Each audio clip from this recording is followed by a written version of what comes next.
Hello and welcome everyone to the Evolve podcast, supporting you to connect with the power of your soul, rise above all your limits, give and receive more love in all forms. I am your host, Tanya Penny, illness and trauma guide, spiritual alchemist, author of the Connect with the Divine You book and journals. In today's episode, I'm going to be sharing about the very important topic of play and passions time. Why is it so important? Why we don't? And how it is connected to discovering and fully living your soul's purpose. So first, let's touch on why play is so important.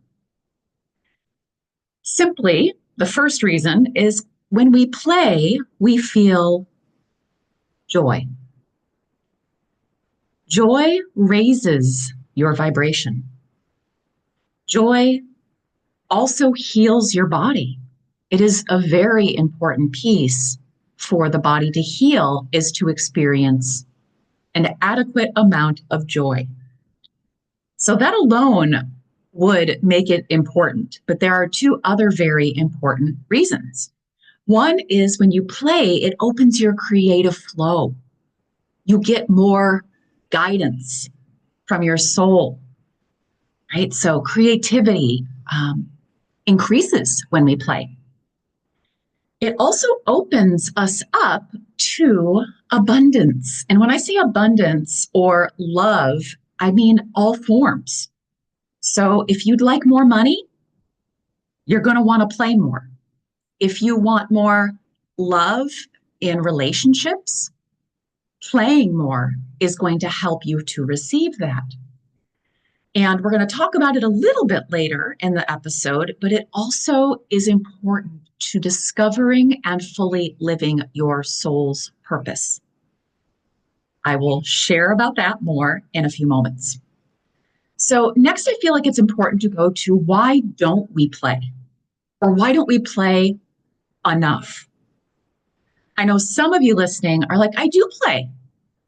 Well, I'm going to guess most people listening here, like most of my private clients and myself, we have struggled with playing enough. So an adequate amount of play, which really means, and I'll get into what adequate means actually. I'm going to bookmark that for a little bit later in the episode. So why don't we play enough? I would say the number one reason is busyness. Our what I call pretending to be superhuman part, superwoman, superman, tells you that you have to get all the work done first before you can play. Or at least a certain amount of work, whatever that is, has to get done before you can allow yourself to play. Remember growing up, right? You have to do your chores. You have to do your homework before you can play. That was really common in many households, was common in mine, right? Get your chores done, do your homework, then you can play. Many of us also have a block to playing because we are afraid that what we do for play is going to cause conflict with others. So the people pleaser in us, give an example. So previous partner of mine didn't really enjoy the beach, didn't enjoy the ocean. And that is one of my most fun ways for me to play, to experience joy. I love the ocean. I love water. It doesn't have to be the ocean. It can be a lake. It can be the pool.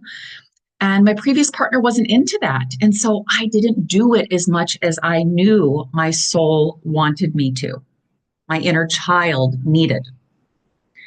So because it won't, again, people pleasing, it's someone else doesn't want, your partner doesn't want to do it, your kids don't want to do it, you don't have any friends that want to do it, so therefore you're not going to do it. And then you end up doing things they want to do that, not that that's bad, but if you're not doing enough of what you want to do for play, what brings you joy, your passions, then it's a problem. Another big reason why we don't is the fear of doing it wrong or not good enough. The perfectionist says, I'll give you an example. My sweetie, he loves to snowboard. We moved to Hawaii. He's thinking, oh, I'm going to surf. That's close to snowboarding. He goes surfing for the first time, and it is nowhere near the same skill level, the same experience as snowboarding, right? The waves are moving. The snow is usually not. So he got, he was like, oh, forget it, right? Because it's hard. I thought it would be easy. I'm not doing it good enough. You get what I'm saying. So even though his soul is saying, let's surf, his perfectionist says it should be easy. It should just be, natural because I snowboard and I'm not doing it good enough. So I'm just not going to do it. Right. So many of us don't do something that we would like to try for play because we're afraid we're not going to do it good enough. We're going to do it wrong. And many of us, if we think back to childhood, when you played, one of your wounds or traumas might be that you were made fun of when you played. You were corrected when you played. Again, that it wasn't right, or you weren't doing it good enough, or someone made fun of you. So the fear of criticism, doing it wrong, not good enough is a big one for a lot of people. And the next one goes into that. So as a child, many of my private clients, my community, and myself didn't feel safe as a child. And maybe it wasn't, we didn't feel safe when we were playing, like I just talked about, the perfection, the fear of rejection, criticism, etc. But maybe just your house didn't feel safe in general, right? So many of you know that I grew up in a household, alcoholic father, undiagnosed mental illness mother, very chaotic, lots of rage, lots of abuse, verbal and otherwise. And so I didn't feel safe as a child. So it may have looked like I played. Like I might have, I know I played in my room. I can remember playing in my room, but my parents were arguing, fighting. And, so I am playing, but I'm afraid because my parents are arguing, right? Very chaotic, not stable, not safe household. And so because of that, fast forward to now, right? I've had to work a lot on feeling safe in the world, right? When we don't feel safe growing up in our house, we often don't feel safe in the world now as adults. And that can keep us from feeling joy, obviously, when we play or do something we're passionate about, right? So you're not getting the full benefit of playing. You're not feeling the full effect of joy because you have this underlying fear that is always running in the background that you're not safe in the world. So those are the main reasons why we don't play. Oh, there's another one popping in. I heard that I don't have, so the superhuman says, I don't have the time. And then there's the money piece. So not all of our player passions require money, but some of them do. One of my main ones is travel. I love traveling.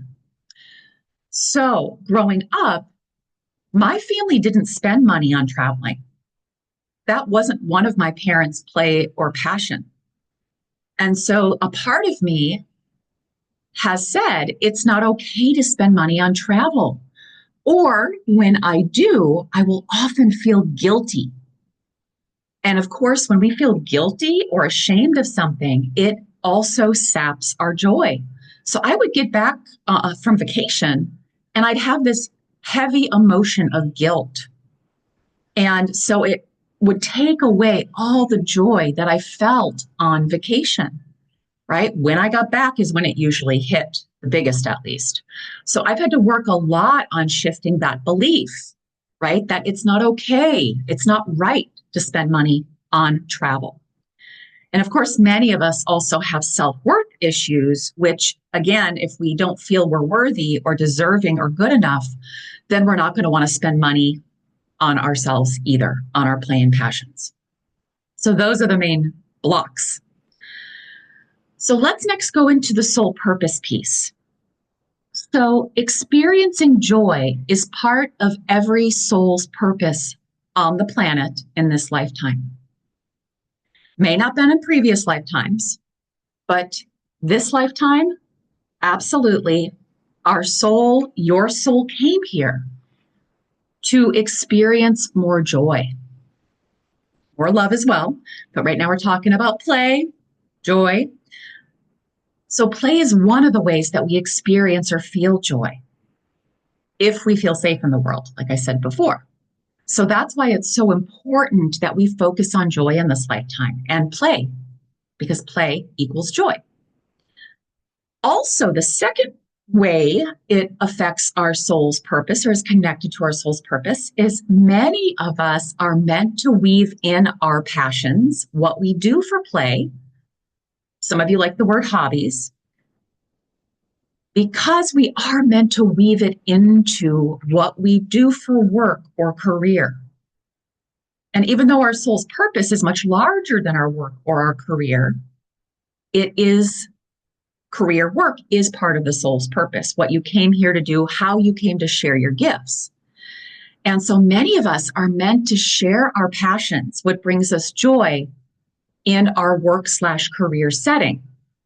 Whether it's you, I'm just going to use some examples. I'll use me as an example. Again, I love travel. So part of my business is 2 to 3 times a year, I host retreats in places that I love to visit. I love the ocean. So before I lived here, I would come to Hawaii once a year and hold a retreat. Ever since, gosh, when did I host my first Hawaii retreat? Like 2015 or 16? Now that I live here, yes, I still I have a retreat this year in Hawaii. So invite people to come to the island and share all the fun things that we get to do on the island, and of course do healing work as well. So, but some of you, it might look like at work, you make friends, right? You share your passions, and that's the way that you also connect with other people. And we often will choose partners and friends, at least that's what we want to do, that enjoy some of the things that we enjoy doing for play, right? So my sweetie now likes the ocean as well, right? Likes the ocean just like I do. So it also, right, part of our soul purpose is connection with other people on the planet, relationships. And so when we are taking time to play and do our passions, it helps us to connect with others, play with others. So that's how it's connected to your soul's purpose. So I'd like to give you a few steps now to get started. Number 1, what do you enjoy? Reflect on, create a list of what you enjoy doing. A playlist, if you will, or a passions list. And think back. This is hard for a lot of my clients, and it was for me too for some time. What did you enjoy doing as a child? Can you think back? A lot of my clients as adults now start coloring again or doing art because they loved doing that as a child, and then they stopped for all the reasons I said earlier, and now they're doing it again. Painting, coloring, collaging, you name it. I said one of my favorite things to do involves the ocean, whether it's floating in the ocean, snorkeling in the ocean. I love snorkeling. Or even just spending time in my pool, right? So I'd love for you to take 10 minutes and start your player passions list. That is number 1, writing down some of the things. Actually write them down, create a page in your journal or notebook or a document on your device, play passions list. Number 2, carve out at least 30 minutes every day. So depending on where you are, some of you, if you're playing more than that right now, I'm going to encourage you to increase it by at least 15 minutes. So if you're doing 30 minutes a day right now, during the week when most of us work, do at least 45 minutes of play. On the weekends, I'm going to encourage you to go outside your comfort zone and add an extra hour of play on the weekends to whatever you're doing right now. unless you work on the weekends. Then, of course, you're going to do it on your days off. Whatever your days off are going to be your increased playtime. So when you put it in your calendar, you have to show up for it. When you show up for it, you grab your play or passions list and you look at it and you say, okay, I'm going to pick something from this list that feels the best right now, that my soul is guiding me, my inner child is wanting right now to do. And when you do that, a gentle reminder, again, to do it without perfection, to do it without fear of doing it wrong or not picking. Oh, this is another one of my favorite, not picking the right thing to do for play. I used to get so caught up in when it was time to do some play, picking the perfect thing to do for play. So many of us are going to have to work with our perfectionist on different levels, right? Then this is going to help you. This is a big one. So besides creating your playlist and carving out time and showing up for it, we have got to continue, me, we, you, to heal those past wounds and traumas, negative experiences around play. So you might want to create, reflect, and write, what are those past wounds, negative experiences, or traumas that might be blocking you from taking time to play, spending money on playing, or feeling fully the joy of playing? And then the limiting beliefs and fears that are connected to those negative experience, wounds, traumas. I mentioned the three biggest survival patterns, the 3 Ps: perfection, people pleasing, pretending to be superhuman. So those beliefs and fears are likely going to be related to those patterns, but then you also might have some related to your worth, taking the time or money to play, etc. It's not safe in the world now, therefore I can't fully play or feel the joy of playing. And for those of you that are in my community, you know my favorite tools are journaling, right? Journaling the limiting beliefs, fears, and then writing down what we know to be true, what your divine parent, your higher self, your soul knows to be true now in this moment. Using guided therapeutic meditations. For those of you that are in my Evolved Journey program listening to this or join in the near future, we have guided meditations specifically for shifting beliefs around play and your passions. We also have a self-healing process, one of those deeper tools that I came up with in the past couple of years that helps you to step in and be that divine parent and soothe that younger, wounded, traumatized part of you with what is true now, helping it to feel and release the fear, the guilt, in this case, related to play, shame, all of those pieces, and shift those limiting beliefs and fears by soothing them with what is true now. And we also have truth loops for play. So activating the truths. So those are the tools that I use on a daily, weekly basis and in relation to what we're talking about today. So I can play more and do what brings me joy more, lights me up more. So those are some pieces to get started with. And I also would love to invite you. I have a few spaces in my Evolved Journey program that are open at this time. And you can go ahead and fill out the coaching form. And we're going to set up a time to chat. So you can explore the program at the link below and then set up a time to chat with me about it. No pressure. Typically, you have to do an explore session with me to invest in one of those, pay for one of those in order to come into the program. But for January, a short time in January, you can simply fill out the coaching form. And so you can find that below. And we'll set up a time to chat to see if this is your next divine step this year, 2025.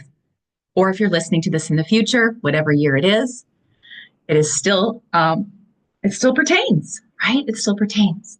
So sending you so much courage and love and compassion to focus on play, to carve out time for it, to actually feel the full joy of it.